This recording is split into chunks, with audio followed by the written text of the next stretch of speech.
ನಮಸ್ಕಾರ, ನಾನು Guru. Welcome back to my channel. ಸ್ನೇಹಿತರೆ, ಇಂದಿನ ವಿಡಿಯೋದಲ್ಲಿ ನಾನು ಐ ಪಿ ಒ ಬಗ್ಗೆ ಒಂದು ವಿಡಿಯೋನ ಮಾಡಿದ್ದೆ. ಸೊ ಯಾರೆಲ್ಲ ನೋಡಿದಿಲ್ಲ, ಸೊ ಆ ವಿಡಿಯೋನ ಹೋಗಿ ಚೆಕ್ಔಟ್ ಮಾಡಿ. ಸೊ ನಿಮಗೆ ಈ ವಿಡಿಯೋ ತುಂಬ ಇನ್ನೂ ಈಸಿಯಾಗಿ ಅರ್ಥ ಆಗುತ್ತೆ. ಸೊ ಮೊದಲು ನಾವು 90ರ ದಶಕದಲ್ಲಿ ನಾವೇನಾದರೂ ಒಂದು ಶೇರ್ಸ್ನ ತೊಗೊಳ್ಬೇಕು ಅಂತಂದರೆ ನಾವೆಲ್ಲಿ ಹೋಗ್ತಾ ಇದ್ವಿ? ಸ್ಟಾಕ್ ಎಕ್ಸ್ಚೇಂಜಿಗೆ ಹೋಗ್ತಾ ಇದ್ವಿ. ಅಲ್ಲಿ ನಮಗೊಂದು ಶೇರ್ ಸರ್ಟಿಫಿಕೇಟ್ ಅಂತ ಕೊಡ್ತಾಯಿದ್ರು. ಒಂದು ಬಾಂಡ್ ಮುಖಾಂತರ ದುಡ್ಡು ಕೊಟ್ಟು ಆ ಒಂದು ಶೇರ್ ಸರ್ಟಿಫಿಕೇಟ್ನ ನಮಗೆ ಅವರು ಕೊಡ್ತಾಯಿದ್ರು. ಅದಕ್ಕೆ ನಾವು ಸ್ಟಾಕ್ ಎಕ್ಸ್ಚೇಂಜಿಗೆ ಹೋಗಬೇಕಾಗಿತ್ತು. ಸೊ 1992 ನಂತರ ಏನು ಮಾಡಿದರು ಅಂತಂದರೆ ಡಿಜಿಟಲ್ ಆಗಿ ಮಾಡಿದರು. ಅದಕ್ಕೆ ಇವತ್ತಿನ ದಿವಸ ನಾವೇನಂತ ಕರಿತೀವಿ? Demat account. ಸೊ ಡಿಮಟೀರಿಯಲೈಸ್ಡ್ ಅಂತ ನಾವು ಕರಿತೀವಿ. ಸೊ ಈಗ ನಾವು ಒಂದು ಶೇರ್ನ ಮುಂಚೆದಿತ್ತು ಸರ್ಟಿಫಿಕೇಟಾಗಿ ಕೊಡ್ತಾಯಿದ್ರು, ಫಿಸಿಕಲ್ ಸರ್ಟಿಫಿಕೇಟ್. ಅಂದರೆ ನೀವು ಅಲ್ಲಿ ಹೋಗಿ ಸ್ಟಾಕ್ ಎಕ್ಸ್ಚೇಂಜ್ ಫಿಸಿಕಲ್ ಸರ್ಟಿಫಿಕೇಟ್ನ ತೊಗೊಳ್ಬೇಕಾಗಿತ್ತು. ಬಟ್ ಈಗ ಹೇಗಿದೆ ಅಂತಂದರೆ 1992ನ ನಂತರ ಏನು ಮಾಡಿದ್ದಾರೆ ಅಂತಂದರೆ ಇದನ್ನು ಡಿಜಿಟಲ್ ಮಾಡಿದ್ದಾರೆ. ಸೊ ಈಗ ನಾವೇನಾದರೂ ಶೇರ್ನ ತೊಗೊಳ್ಬೇಕು ಅಂತಂದರೆ ನಾವು ಆನ್ಲೈನಲ್ಲಿ ಶೇರ್ನ ಪರ್ಚೇಸ್ ಮಾಡ್ಬೋದು ಥ್ರೂ ಬ್ರೋಕರ್ ಥ್ರೂ. ಸೊ ಯಾವುದೋ ಝೀರೋದ ಆಗಿರ್ಬೋದು, ಸುಮಾರು ಬ್ರೋಕರ್ಸ್ಗಳು ಇದ್ದಾರೆ. ಸೊ ಆ ಬ್ರೋಕರ್ ಥ್ರೂ ನಾವು ಶೇರ್ಸ್ನ ಬೈ ಆ್ಯಂಡ್ ಸೆಲ್ನ ಮಾಡ್ಬೋದು. ಸೊ 90ಸಲ್ಲಿ ನಮಗೆ ಶೇರ್ ಸರ್ಟಿಫಿಕೇಟ್ ಸಿಗ್ತಾ ಇತ್ತು. ಬಾಂಡ್ ಮುಖಾಂತರ ನಮಗೆ ಶೇರ್ ಸರ್ಟಿಫಿಕೇಟ್ನ ಕೊಡ್ತಾಯಿದ್ರು. ಸೊ ಅದನ್ನು ತೊಗೊಂಡೋಗಿ ಏನು ಮಾಡ್ತಾಯಿದ್ವಿ? ಸೊ ಮನೆ ಲಾಕರ್ ರೂಮಲ್ಲಿ ಇಡ್ತಾ ಇದ್ವಿ. ಈಗ ಶೇರ್ ಸರ್ಟಿಫಿಕೇಟ್ ಎಲ್ಲ ಡಿಜಿಟಲ್ ಫಾರ್ಮ್ಯಾಟ್ ಆಗಿರೋದ್ರಿಂದ ನಾವೇನು ಮಾಡ್ತೀವಿ? ಡಿಮೆಟ್ ಅಕೌಂಟಲ್ಲಿ ಇಡ್ತೀವಿ. ಸೊ ಒಂದು ದುಡ್ಡನ್ನು ನಾವು ಹೇಗೆ ಇವತ್ತಿನ ದಿವಸ ನಾವು ಬ್ಯಾಂಕಲ್ಲಿ ಇಡ್ತೀವಿ.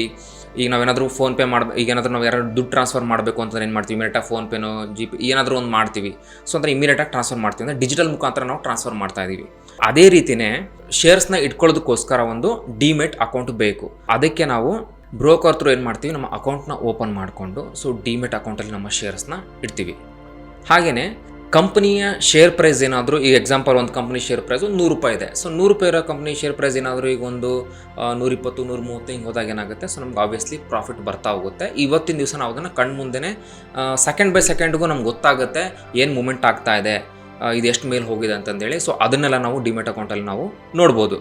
ಹಾಗೆಯೇ ಈಗ ನಾವೊಂದು ಬೇರೆ ಯಾವುದೋ ಒಂದು ಕಂಪ್ನಿ ಕೆಲಸ ಮಾಡ್ತಾಯಿದ್ದೀವಿ ಅಂತ ಅಂದ್ಕೊಳ್ಳಿ. ಕಂಪ್ನಿ ಹೆಚ್ಚಿಗೆ ಪ್ರಾಫಿಟ್ ಮಾಡಿದಾಗ ಕಂಪ್ನಿ ಏನು ಮಾಡುತ್ತೆ? ಕೆಲವೊಂದು ಕಂಪ್ನಿಗಳು ಏನು ಮಾಡ್ತಾವೆ ಅಂದರೆ ಬೋನಸ್ನ ಕೊಡುತ್ತೆ. ಅವ್ರ ಸ್ಯಾಲ್ರಿ ಬೇಸ್ ಮೇಲೆ ಇಷ್ಟು % ಅಂತೇಳಿ ಬೋನಸ್ನ ಕೊಡ್ತಾರೆ.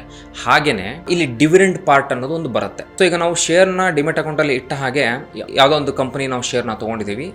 ಆ ಕಂಪ್ನಿ ಶೇರ್ ಪ್ರೈಸ್ ₹100 ಇದೆ. ಸೊ ಆಬ್ವಿಯಸ್ ಈಗ ನಾವು ಒಂದು ₹120, ₹130 ಪ್ರೈಸ್ ನಡೀತಾ ಇದೆ. ನಾವು ಪ್ರಾಫಿಟಲ್ಲಿ ಇದ್ದೀವಿ. ಪ್ರಾಫಿಟ್ ಆರ್ ಲಾಸ್ ಮ್ಯಾಟ್ರ್ ಆಗಲ್ಲ. ನೀವೇನಾದರೂ ಶೇರ್ನ ₹100 ಬೈ ಮಾಡಿದ್ದೀರಾ, ಶೇರ್ ಪ್ರೈಸ್ ₹90 ಬಂದಿದೆ, ₹80 ಬಂದಿದೆ, ಅಥವಾ ₹100 ಮೇಲಿದೆ. ಸೊ ಇದು ಡಿವಿಡೆಂಡ್ ತೊಗೊಳೋದಕ್ಕೆ ಮ್ಯಾಟ್ರ್ ಆಗಲ್ಲ. ಸೊ ಡಿವಿಡೆಂಡ್ ಅಂತಂದರೆ ಕಂಪನಿ ಪ್ರಾಫಿಟ್ ಮಾಡಿದೆ ಅಂದ್ಕೊಳ್ಳಿ. 1,000 ಕೋಟಿ ಕಂಪನಿ ನೆಟ್ ಪ್ರಾಫಿಟ್ ಮಾಡಿದೆ. ಅದರಲ್ಲಿ ಒಂದು 300 ಕೋಟಿ ಕಂಪನಿ ಏನು ಮಾಡ್ತಾರೆ ಅಂದರೆ ಶೇರ್ ಹೋಲ್ಡರ್ ಜೊತೆಗೆ ಹಂಚ್ಕೊಳ್ಳೋದಕ್ಕೆ ಇಷ್ಟಪಡ್ತಾರೆ.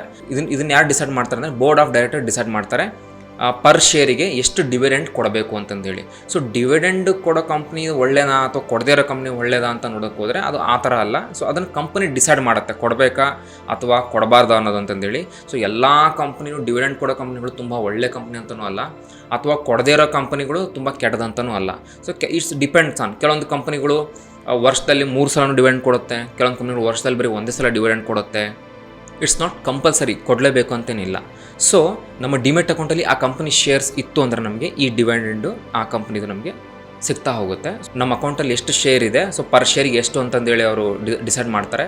ಸೊ ಅಷ್ಟು ಅಮೌಂಟ್ ಏನಾಗುತ್ತೆ ನಮ್ಮ ಬ್ಯಾಂಕಿಗೆ ಕ್ರೆಡಿಟ್ ಆಗ್ತಾ ಹೋಗುತ್ತೆ. ಸೊ ಸ್ನೇಹಿತರೆ, ಇದಾಗಿತ್ತು ಡಿಮೆಟ್ ಅಕೌಂಟ್ ಹಾಗೂ ಡಿವಿಡೆಂಡ್ನ ಬಗ್ಗೆ. ಸೊ ಮುಂದಿನ ವಿಡಿಯೋಗಳು ಹೀಗೆ ಬರ್ತಾ ಹೋಗುತ್ತೆ. ಸೊ ಸೀರೀಸ್ ಬರ್ತಾ ಹೋಗುತ್ತೆ. So keep watching. ಯಾವುದು ವಿಡಿಯೋನ ಮಿಸ್ ಮಾಡೋದಕ್ಕೆ ಹೋಗಬೇಡಿ.